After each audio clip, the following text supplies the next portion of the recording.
আজ হচ্ছে ৮ই মার্চ। মনে পড়ছে আজ কি? হ্যাঁ, একদম ঠিক ভেবে নিয়েছো। আজ হচ্ছে মহাশিবরাত্রি। মাতা পার্বতী আর আমাদের মহাদেবের বিবাহ দিন। তো যাই হোক, অনেক শাস্ত্রে অনেক রকম কথা আছে যে যেটা মানে। তো যাই হোক, আমি আজকে চলে এসেছি জল নিতে বাবার জন্য। মানে অ্যাকচুয়ালি মহাদেবের মাথায় জল ঢালবো বলে। আর দেখো, আমি ফার্স্ট টাইম 10 কিলোমিটার পায়ে হেঁটে, হেঁটে যাচ্ছি। তো যাই হোক, খুবই মজা হয়েছে সবার সাথে।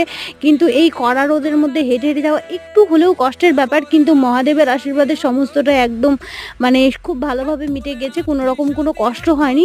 আর দেখো, এখন বাজে ঘড়ির কাঁটায় 10:30। আর আমরা এত রাতে এসেছি মহাদেবের মাথায় জল ঢালবো বলে। কিন্তু দেখতে পাচ্ছ কত ভিড়। অবশেষে অনেক ভিড় ঠেলাঠেলি করে ভিতরে পৌঁছেছি। ভিতরে ভিডিও নিতে পারিনি। যাই হোক, আজকের মতো এইটুকুই। হার হার মহাদেব। তোমরাও দর্শন করে নাও। এটা হচ্ছে শিবলিঙ্গ আর এটা হচ্ছে মন্দির, আর সব শেষে হচ্ছে আমি।